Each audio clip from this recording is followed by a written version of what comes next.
Good morning, moms in real estate. I am so happy to be here right now because we have a special guest, you guys, and we've been partnered with Calibri Real Estate at Moms in Real Estate for, I feel like it's been a year and a half, maybe even longer. And I love this partnership because I personally passed my real estate exam the first time, and I swear it's because of CompuCram, and they're associated with CompuCram, and they're associated with so many great things. And so I'm excited for them to teach.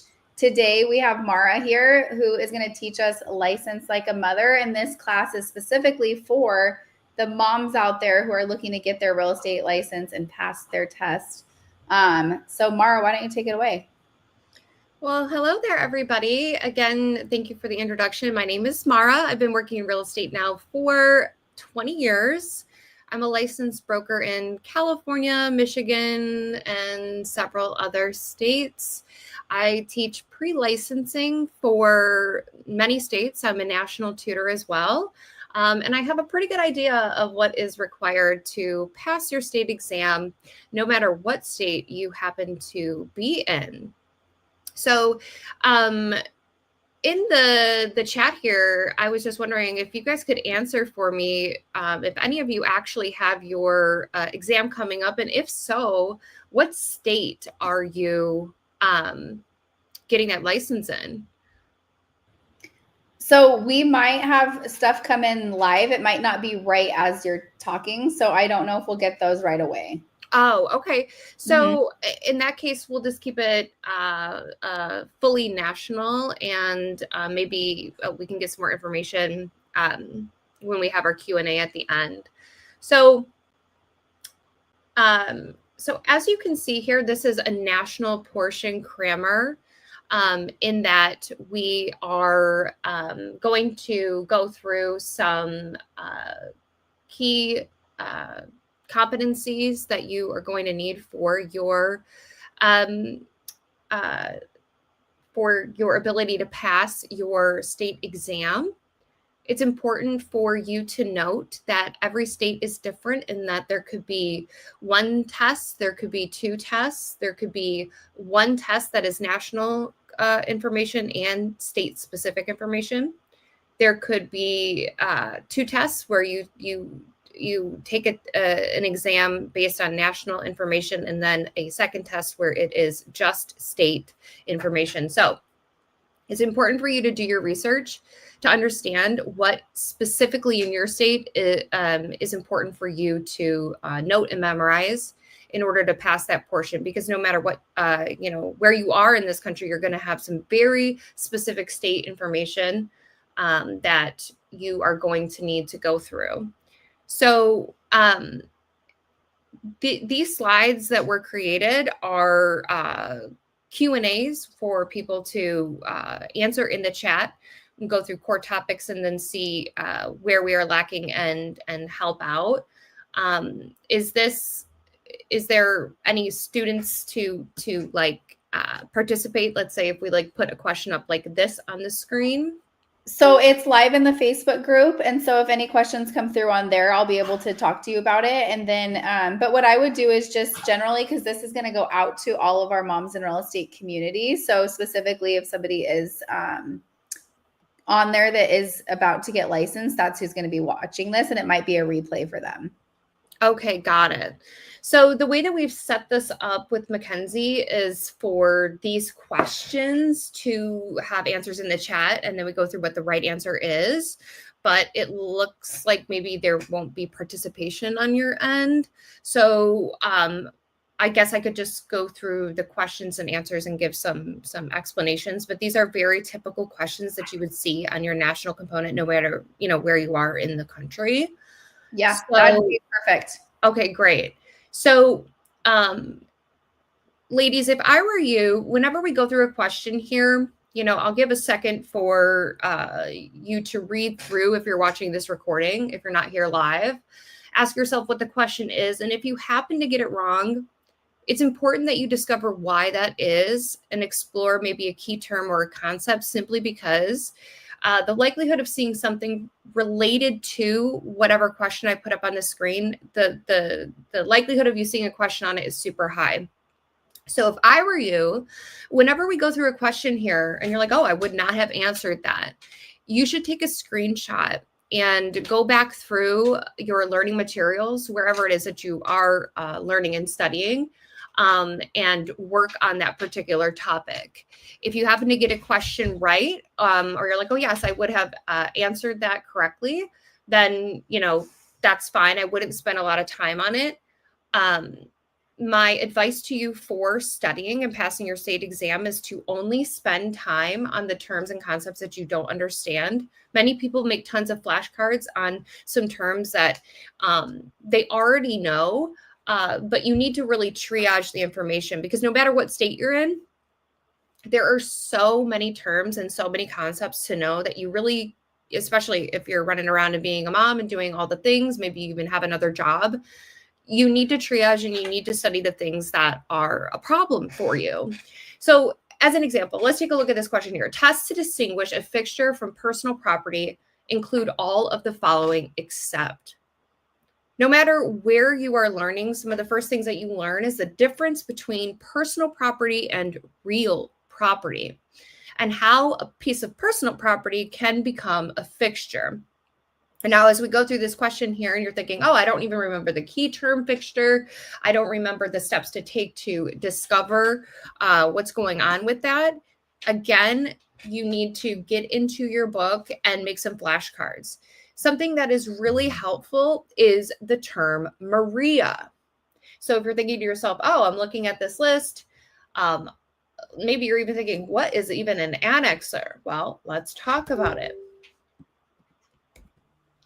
So Maria in red, you can see, is a key term that you can help to remember the 5 legal tests to determine if something is indeed a fixture, or is it still PP, personal property, not RP, real property. So when we sell properties from buyer to seller, it's extremely important to know what stays at the property and what is something that a seller could take with them. So to discover this, this legal test is mostly used by judges when buyers and sellers have issues after the fact, after the sale, and a buyer's like, this was supposed to stay, but it left. Should it have stayed? Well, a judge can simply use this legal test, but so can you when you're working in real estate. So an improvement on a piece of property is something like a structure, right? A house, a garage, a pole barn, a fence, and those things need to stay at the property. Improvements are things put on a piece of property by a human. The land is being improved. I'm harping on this because the key term improvement is very important for any state exam. So the big old structure that you see on a piece of property is the improvement, right?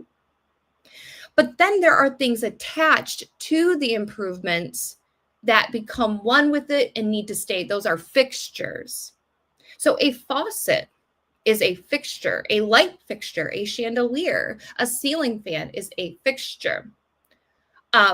So many times you can look at an item and it's obvious that this should stay or this should go, right? But sometimes you're in conflict with yourself. You can always ask your broker. However, you can use Maria. Although it's a legal test, you can still use this yourself. Method of attachment, adaptation, relationship with the parties, etc., is a way for you to walk yourself through. Think about the object, take a look at it, and then decide if it is real property, meaning a fixture, or if it is able to be taken with the seller. If I were you, I would make a flashcard for Maria. I would know what each of the letters stands for and have a basic understanding of what each of these items mean. So, what was the answer here? Remember, it's important to note the phrases that we see. As you can see here, it says the word except. If you move quickly through any state exam, you might say to yourself, oh, what's the tested? Oh, Maria. And then you might say method of attachment. It's important to see what it is they're asking. Are they saying is something true? Is something false? All but, or except, or things like that, or something you have to pay attention to. Big Pro tip here, and that we're seeing it right now, is that you have to move slowly through your exam. Every state gives you plenty of time, and the faster you move, the more little errors you'll make that you wouldn't if you had just slowed down there. So the cost of the item is not in Maria, okay? M, method of attachment. I, intent and adaptability, meaning is it custom made? 1, 3, and 4 are part of Maria, as an example. Exaggeration about a property's positive characteristics would be considered what? It's important that you understand a couple of the key terms that you see here up on your screen. Fraud, that term is always, always going to be on the state exam. Misrepresentation as well. There are different kinds of misrepresentation. There is innocent misrepresentation, fraudulent misrepresentation, negligent misrepresentation. Again, I'm telling you, all of these are very important to know and have like a distinction between. So if you're writing this down, misrepresentation has different kinds: negligent misrepresentation, fraudulent misrepresentation, and innocent misrepresentation. I think we all can understand that 1 and 2 sound very serious. That's not exaggerating anything. You're a lying liar. That's what you are. So you need to, avoid those in this question. Overstating something is not really something that you probably notice as a term that you've learned in any of your information, right, as you were studying, because that's not really a key term, but puffing is. When it comes to puffing, and let me go ahead and switch a slide over, we need to remember, what the word means and have it trigger you to pick it on a state exam. So I always imagine a used car salesman standing outside, smoking a cigarette, puffing on a cigarette on their break. Because puffing is really the used car salesman that lives in all of our hearts. And any of us could fall into that trap.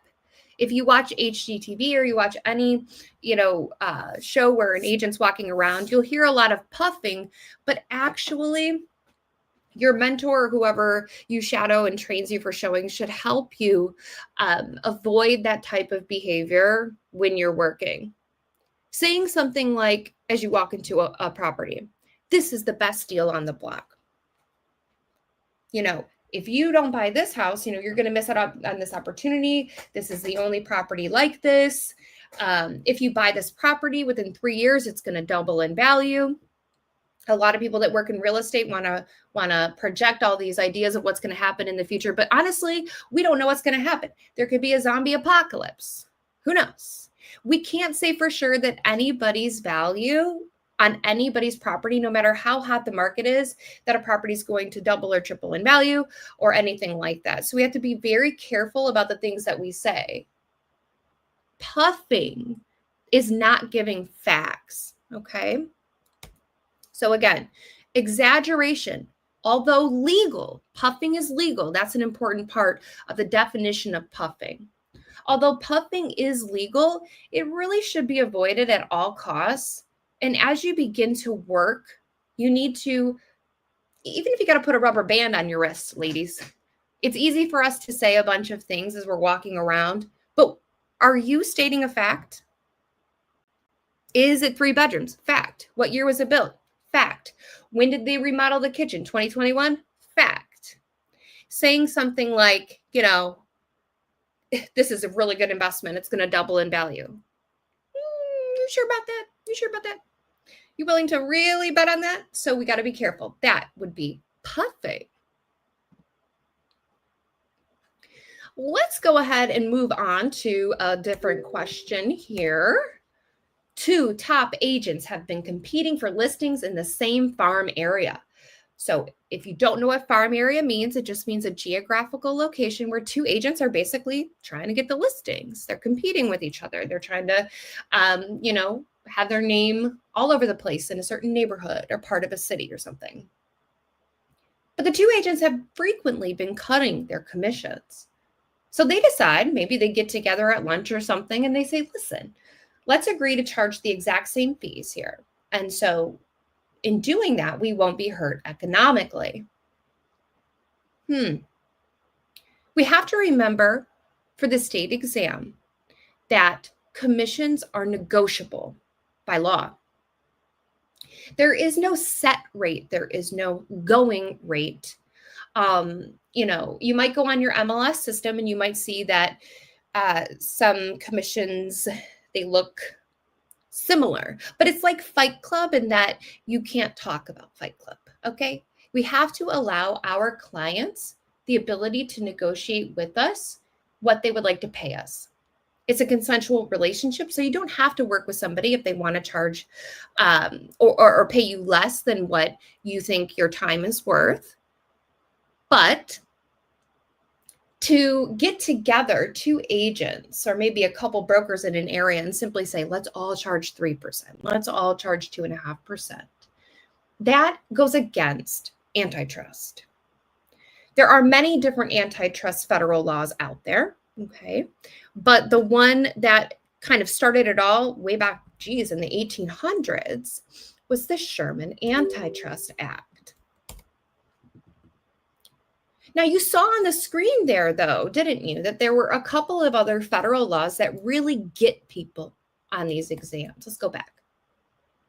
Truth in Lending Act, TILA. You're like, ooh, that sounds familiar. RESPA, number 4, Real Estate Settlement Procedures Act. So, I want to give you some advice. Let's be clear. The answer is Sherman Antitrust Act. Whenever anything price fixing comes up, it's antitrust. Whenever consumers' ability to have a choice of the agents that they want to work with and their ability to negotiate commission comes up, that's all about antitrust. And so any indicator of that at a question, immediately you should think, oh, Sherman Antitrust. However, you might get one question, maybe on your state exam, regarding something like the Sherman Antitrust Act. But since it's coming up here, the TILA on number 2 and 4, RESPA, just in case we don't have enough time to get into a question about that today, you have to understand the basics of those two federal laws. You have to understand their purpose, what is allowed under those acts and what's not allowed, or you're going to get a lot of questions wrong on your state exam, okay? Again, remember, these are federal laws. This is a national little crammer we're doing, so no matter where you are, these are important for you to note, okay? So maybe we'll see them, maybe we won't, but loosely, let me go back here. Let's talk about the first 2 bullet points, just very loosely, in the way that, I keep them straight. TILA was implemented by Regulation Z. And one thing about a state exam is they're going to ask you about Regulation Z. The way to remember that Z is what sort of created TILA is a silly phrase that maybe you've learned while you were, you've been studying. Maybe you have another instructor. I'm not quite sure. But the phrase is TILA, Godzilla with a Z. You need to link Z with TILA, and you will get a point on your state exam. It's always going to come up. But outside of that, I want you to think about what it says. Slow down. Truth in Lending Act. A federal law that told all the banks out there and lenders to be truthful to those that are shopping around for a loan. Truth in lending. Truth in getting a loan. So, banks have to advertise the truth of the matter. What loan are you getting at what rate, along with many other key terms of the loan, especially the annual percentage rate, the APR. RESPA, Real Estate Settlement Procedures Act. Let's break that down. Settlement is just another name for the closing, the consummation of the loan. The day of closing, the day that the buyer gets the loan. The Real Estate Settlement Procedures Act protects you when you are about to get your loan. TILA helps you when you shop around. TILA makes banks say, hey, Mara, before you get this loan, it's got this and this and this and this and this going on. So I can be an informed consumer. All right, great. Right before closing, RESPA protects me because right before the settlement, real estate settlement procedures, the closing, I get a detailed list of information about the cost for me to get that loan. So a couple of days before closing, I get to understand all the costs of getting the loan, all the points, all of the, the fees for the loan just to become, active. And then I am a consumer who was able to shop around for a loan because of TILA and understand things. And then right before closing, warned again about costs. I am an informed consumer. These two laws were created to protect me and you from the big scary banks. Now, I've gone off on a tangent about this because it's so important. These two things will be on your state exam. You must make flashcards if you feel like you are foggy on any of that stuff. You really can't be, okay? All right. Now, let's go ahead and continue on here. The IRS issues rules that determine when a real estate agent is an employee and when they are an independent contractor, but which of the following statements on that topic is false? Again, we're going slow on our test. We're seeing the word false and we're not fooling ourselves that, that they're asking something that they're not. Okay, so we want to find something 1 through 4 that is not true. The brokerage may allow an independent contractor to place their own ads, but the ads must conform with the firm's advertising rules. Yes, the Department of Real Estate in your state is going to have something to say about all of your advertising as well as your broker. It's important that your ads don't have false information, discriminatory information in them or phrases. And then, of course, we need to make sure that your ads, they have the correct information that shows that you are not the broker, but that you work under a broker. Okay. So 1 is absolutely true. The brokerage may require an independent contractor to have a cell phone. Well, it's 2025, so are you okay if you don't have a cell phone anyways? But if you're not really an employee, how could a broker tell you what to wear, what types of technology you have, what car you drive? They really can't, okay? So I feel like maybe 2 is the vibe. What do you think? Maybe. 3, the brokerage will take taxes from an employee's paycheck. Well, if you're an employee, sure, they will take money from your paycheck. Be very careful. What does it say there? It says the word what? Employee. They're talking about the receptionist. They're talking about the office manager. Ooh, 3 is tricky. It might make you be like, no, they don't take anything out of the taxes. Like, no, that's not how it works. Exactly. But what does the word say in there? Employee. They're trying to get you. Careful. The brokerage will tell an employee to work certain hours. Sure. A receptionist, an office manager is going to have hours and times that they have to work, obviously, right? So look how tricky that is. We made it tricky on purpose because your state exam will also be trying to get you like that. So let's move on here. Real estate licensees may be employees of their broker or independent contractors. Well, sure. I mean, it's possible, but you're really going to be independent. The IRS actually really likes to call you a statutory non-employee because your broker supervises you, so it feels employee, kind of. But for any entity that matters like the IRS, you are independent. So this means that you will be getting a 1099. You will have to keep track of your, receipts and things like that so you can, do all of your write-offs, but you certainly will be independent. Now, again, remember, some of these questions on your state exam are going to be yapping about employee stuff. They're talking about, one more time, if ever you see that, they're talking about a receptionist. They're talking about maybe an assistant, office manager, but you will definitely be independent. So again, we pointed out probably the vibe that was false is 2, and we were absolutely right. the brokerage may require an independent contractor to have a cell phone. No. But again, if you don't have one, are you okay? All right, next question. A buyer asks their buyer's agent to write an offer on terms that don't match the listing agreement. The buyer's agent refuses to write the offer, and then in writing, unilaterally, that means one-sided, the agent says, "I'm done with you, buyer," and terminates the agency relationship. So what is true here? Now, this seems a little hasty, a little wild, and it does, because you're right, it's a little wild. You don't have to keep working with somebody. You can step away from the relationship with any client that you have. But if you don't have good reason, there could be some problems that arise because of that. Same with any client that you're in an agency relationship with.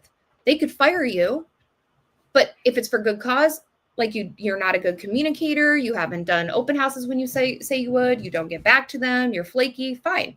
But if they don't have a good reason, there's some possible consequences there as well for you with your broker and other things, right? So you can unilaterally get rid of a buyer, but let's think about what the question is saying at the beginning. A buyer is saying to you, their buyer agent, always put yourself in the question. They're saying to you, this seller has a property listed for $600,000. So the listing agreement, let's say the property is listed for $600,000. Okay. I want you to write an offer for me, buyer agent, for $550,000. That's normal. That's actually fine. The buyer is saying, I don't want to give the seller exactly what it is that they want. What in the heck does the buyer care about this, what the seller has in their listing agreement? It has nothing to do with the buyer. The buyer is simply saying, here's what I want to put in my offer. And although you can advise them in things, just write the offer, right? So you can unilaterally terminate this relationship. Oopsie poopsie. But why would you? Why would you? If you're thinking, yeah, why would I? Exactly. But technically speaking, could you? Sure. But in the end, your buyer could have some bad reviews about you. They could maybe think that you are, not wanting to work with them for some reason that is not so great, maybe a discriminatory reason or whatever. Because frankly, why would you unilaterally terminate your relationship with a buyer who just wants you to write something, not caring what the seller wants? So, although you can unilaterally terminate the agency relationship, there could be something that happens with this. Maybe a talking to from your broker. Okay. Now, I like this next question. A listing agent. Okay. So you are listing a property. Again, it's helpful if you're just like, okay, I'm the agent in this situation. Because some of the questions, if you have to guess, you're smart. You have common sense. And so if you can just put yourself in somebody else's shoes, you might be able to guess the right answer, right? At a minimum. Let's see if we know this one. A listing agent knows of a defect in the listed property. When the listing agent becomes ill, another agent in the same company takes over the listing. The second agent, what? Legally, the second agent has the exact same responsibility. You still owe all the same fiduciary duties. You still have your responsibility to note defects in the property and make sure that the buyer is aware of all material facts, whether the seller likes it or not. So like you, second agent that takes over. So if you're thinking to yourself, oh, well, I mean, in that case, isn't the answer by law, you have the same responsibility regarding the defect? You're absolutely right. Think about this. If you got sick and some guy named Bob in your office took over your listing, he's going to have access to your paperwork. That means he's going to see the seller's disclosure. He's going to know anything that you've noted as a material fact that's, defective, malfunctioning, whatever at the property. But even if Bob in your office has no idea what you thought of the property, still, just like you had to discover what was going on with this property when you got the listing, so does he. So he is held accountable in the exact same way that the original agent is held accountable. Now, life estate. We learn so many things about the different ways that you can, have an estate in property, have a relationship to property, or absolute estate, the feasible fee estate. And it can feel sort of overwhelming when you're learning those things. But I want you to know that's not really part of the job. We can't give advice about any of these topics. Really, our clients would have to go to an attorney to deal with anything related to these. So try and relax a little bit. Learn some brief differences about the 3 different kinds of estates you can have. Again, life estate, fee simple absolute estate, and defeasible fee estate. If you have some basic differences down, you're going to be in really good shape, okay? Because then you're going to be dangerous enough to get a couple of points on the exam. But I don't want you to overwhelm yourself thinking that there's going to be tons of questions on your state exam about those topics, because that would not be true, okay? Because the Department of Real Estate understands that it's not really part of the job for you to give a ton of advice on this or any advice at all. So let's take a look at this life estate. A life estate will last until what? Well, if you're thinking, I know that's about somebody owns something until they die. Right away, your eyes are moving towards 2 and 3. And you would be right. Okay. 1 and 4, that has nothing to do with a life estate. So we're really toggling between 2 and 3, aren't we? Anything that ends in an OR, take a look at number 2, grantor, is the giver of something. Anybody that ends in an EE, grantee, is the receiver of something. So one is the giver and one is the receiver. The person that is the grantor, the giver of the life estate, the one that gives ownership to somebody else, why would that be the answer? They've already given it to the grantee. They've given it to the life tenant. So the recipient, the grantee, the receiver is the one that has the life estate and owns it until when? Until a death. Maybe of them, maybe of an other named person called the remainder man. But nonetheless, it's all about who received that life estate and has that type of ownership. Somebody in their situation dying. So the best answer in that case is what? 3. The death of the recipient. The OREE rule in real estate is going to save your butt when you're taking these state exams, okay? So one more time. Anybody that ends in an OR, okay, and that could be lessor, okay, that could be grantor, among many others. And anybody who receives something, grantee, lessee, you can always know that they receive. Sometimes the questions you can just simply answer because you know who is giving and then who is receiving. So if you can keep that straight, that's going to help you in the event that you're like, oh, I don't know. At least you know what the question is talking about. Who is giving something and who is receiving something, okay? That is important stuff. Which of the following is the best definition of a material fact? So you all know, there's no doubt that material fact is something that's going to be on your state exam because it just comes up endlessly in any, chapters you are in, no matter how you're learning, what school you're with, you're definitely seeing this term all over the place. It has a lot to do with the job. The way that I think about a material fact is it's a fact that if the buyer knew, they would make a different decision, maybe. Maybe they wouldn't make an offer.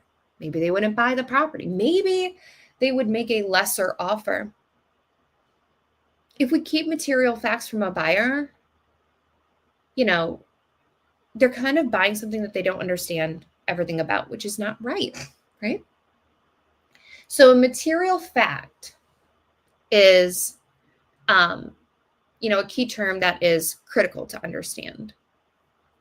So based on what I said, we can see here that the best answer would be 4. Knowledge that would affect a buyer's decision. We have to remember that we have to protect the buyer at all costs. The buyer is the little guy and the seller is the big guy. The seller is supposed to be as honest as possible about the defects about a property and basically say, here's the property and here's everything that I know that's wrong with it. It's very much like dating. That's how I think about it. When you put yourself out there on Bumble, ladies, or whatever, if you've been out there, or you have a friend that is, you can Photoshop your little pictures and stuff like that. But I mean, what's your big plan? People are going to find out. It's just like that. Sellers should put all their cards on the table. Here's my property, take it or leave it. And just the same way that somebody would want to date you, no matter your flaws, some buyer at the right price is going to want to buy a seller's property. But there are sellers that want to hide material facts simply because they're like, oh, well, they won't like me or they won't like the property, So sometimes you're put in a position as an agent where a seller's like, the roof has had some leaks in the spring, like a couple of times, like we fixed it. We don't think it will leak again this spring. Do we have to tell the buyer? Can we just not tell the buyer? No, you have to tell the buyer. Remember, a fiduciary duty that you owe to your seller is loyalty, unless they ask you to do something that's illegal. And hiding material facts is illegal. Okay. So we must always make sure that the buyer has as much information about the property as possible. Any question related to that, you can always be pretty dang sure that the best answer would be to be honest to the buyer. Practically no question would lead you down a path to keep anything from the buyer, truly. Okay. In terms of like the material, physical structure of a property or issues that are known. Okay. Now, I'm taking a look at some other questions here. I feel like potentially some of these are unlikely to be seen, so I'm going to take a look here. Okay, so that one would be a good one to get to here. So I'm just going to skip through to some questions that, there we go. A primary advantage of owning a property in severalty is what? Well, first and foremost, what does severalty mean? You have to know what severalty means.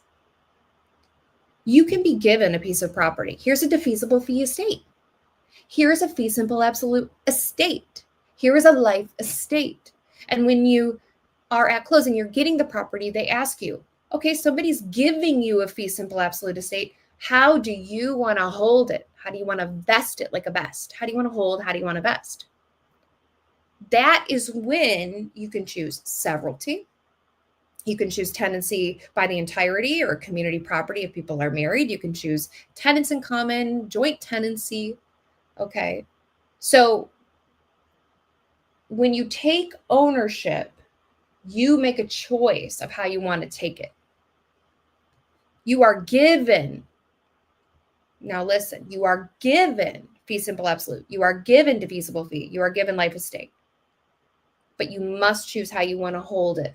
How do you want to hold it? Severalty is just one of the ways that you can hold it.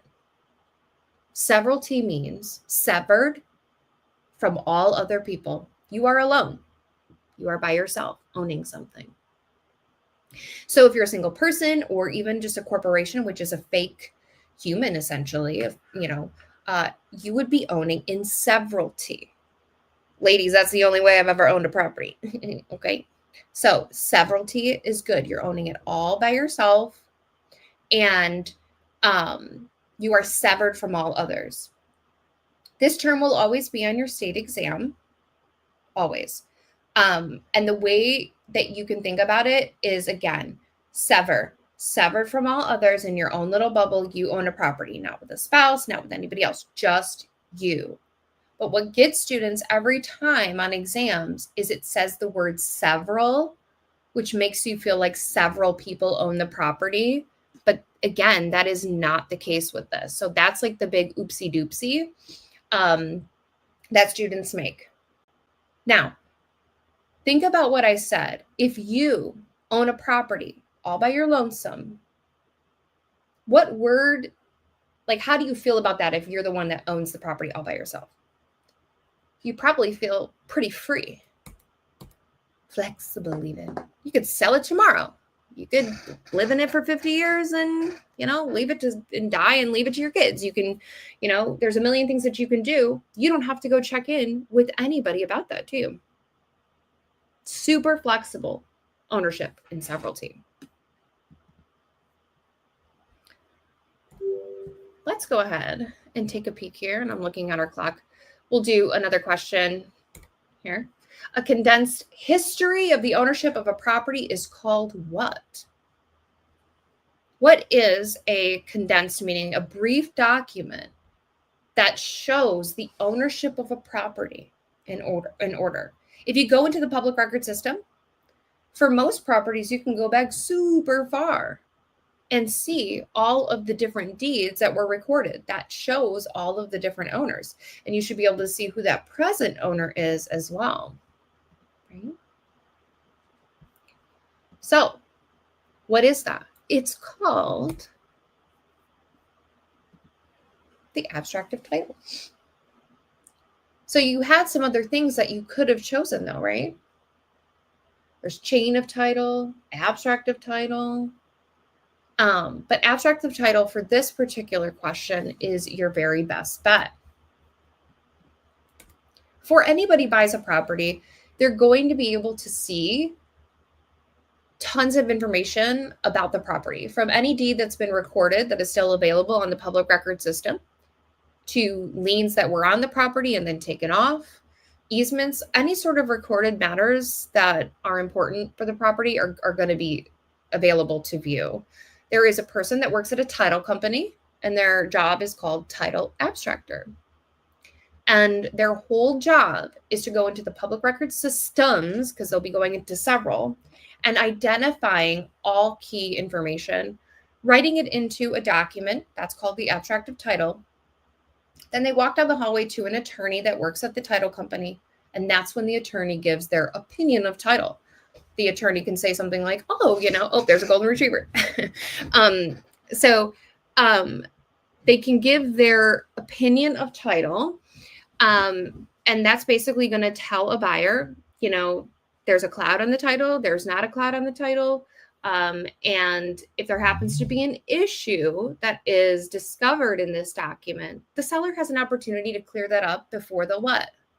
The closing, hopefully, right? Now we have, maybe 11 minutes or so left. Obviously we didn't get into too many questions.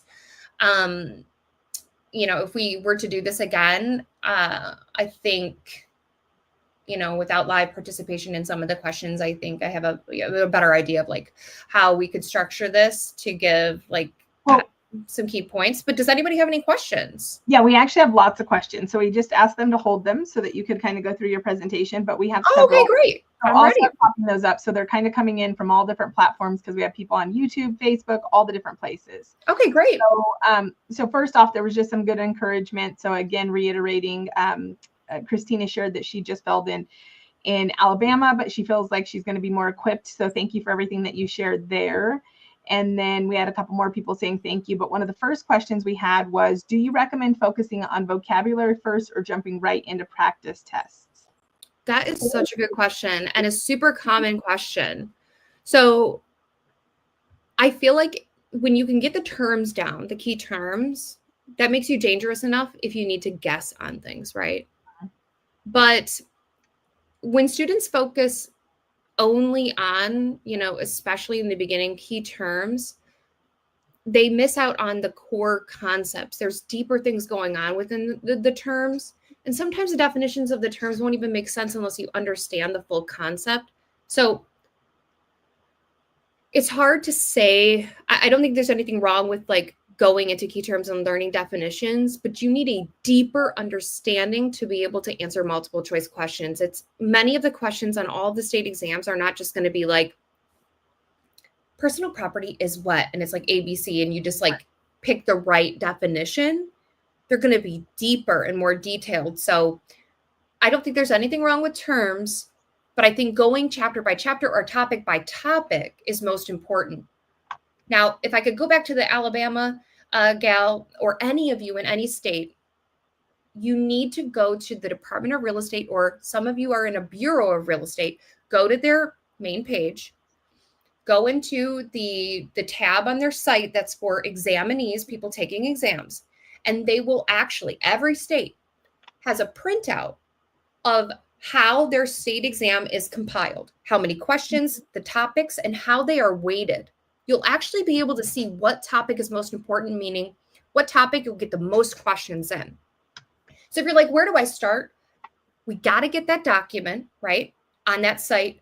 And then you can start by saying, okay, it looks like my state is going to have a lot of questions on the topic of agency. Let me get those terms on flashcards. Let me go through the core concepts of agency, then move to the next heavily weighted topic, and so on and so forth. Next question. Okay, perfect. I actually think, okay, I'm going to jump to one that just came in just because I think it's in alignment with what you were just saying. Sure. So if I only have time to study one tool a day, what should it be? I kind of feel like that's what you were just saying. Absolutely. Yeah. I mean, I would start there for sure. Okay. And again, like if it's tough, I have a lot more to say if I knew the specific states, but again, this is very general. But yes, go to the Department of Real Estate's website. If you can't find it, call their main number. Anybody that works at these departments are really nice. Ask them, where is the document that breaks down the state exam into topics and how they are weighted? They will provide it to you. So good. So if you're still watching, let us know what state you're from. But in the meantime, we will jump to the next question, which is, which states have reciprocity? I never say that word right, but reciprocity. I know. Reciprocity. And what does this actually mean? Yeah. So as somebody who has a broker's license in many states, states supposedly have reciprocity, in which if you have a license in one state, you can just get it in another, but that's just false. You still have to take all of the classes and do all of the testing for every single state. You might be able to minimize, maybe like as an example, in California, you have to take 3 classes and pass this and that. Maybe they'll reduce it a little bit for you by like an hour or two of what's like required. But reciprocity is basically, it's not quite true for any state, to be totally honest. You might be able to like get your license a tiny bit faster, but just know, no matter what state you go to, you should be able to, go into the Department of Real Estate's website on that state and say reciprocity. You always have a tab for you to search, and that state will say, okay, if you have a license in Ohio or Virginia or whatever, we'll lower the requirements of education by a couple of hours. But a lot of states just simply say no reciprocity. But hopefully that helps. Yeah. I mean, it does. I think it's one of those things where it's a bummer where it's like, what? I can't just get my license. But at the same token, what I know as somebody that's been doing this for so many years is, even though it's sometimes a little bit more time consuming, we never regret actually developing the skill and the knowledge. 100%. And so by having to go through the little longer process, the nice thing is when you do go into that other state, you'll be much better equipped to actually serve people in that state. Couldn't agree more. And again, to your point, there are state specific things that you have to learn, meaning no matter what, you'll always have classes to take and a test. There's no escaping that in any state. Yeah. Mm-hmm. Yeah, absolutely. Okay. So the next one is, how should I read my exam report to know what to focus on? So maybe they mean if like they have not passed. Yeah.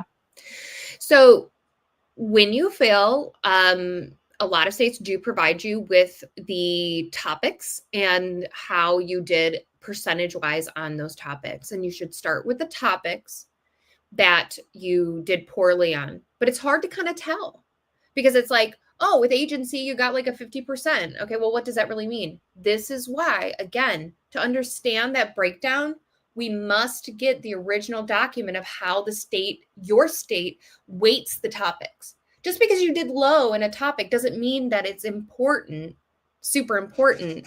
You have to see the most heavily weighted topics and then see which ones you did bad on in terms of the heavily weighted ones, then work on those in order. Yeah. I think to your point earlier, you know, where they're trying to trick you, one of the agents that I respect the absolute most, they took their test over 25 times. And I think looking back, you know, I just remember I just admire that first off, like when you have that level of tenacity and you just keep your head in the game. I always say, like, don't let that shame you. Like that speaks a lot about who you are. But I think just right now an aha I had is that the agent would focus on the question, right? Like, what questions did I get wrong? And to your point, not only are they always kind of trying to trick you for the, you know, there's multiple right answers, but they want, you know, the best, but also, yeah, you don't always get the same question. So if you're focusing on questions and then you don't get that question, you didn't actually improve in that category. So I love what you're saying, because in hindsight, like, I wish I could, I mean, obviously she's been licensed for years now, but going forward, like, just saying, you know, focus in on this subject and this topic and this area is going to be so different. That way, regardless of if you get the exact question or not, you know, the area to strengthen, right? And I think that's kind of absolutely. And those printouts are only going to give you categories, not questions, right? And I love what you said there. If anybody, and it sounds like there's a couple of you that have not passed, that's okay. That's not the norm. Is most people have to take it a couple of times. If you pass your first time, that's a great accomplishment and you should be very proud of yourself. However, you cannot stop just because you didn't pass your exam. There's test anxiety.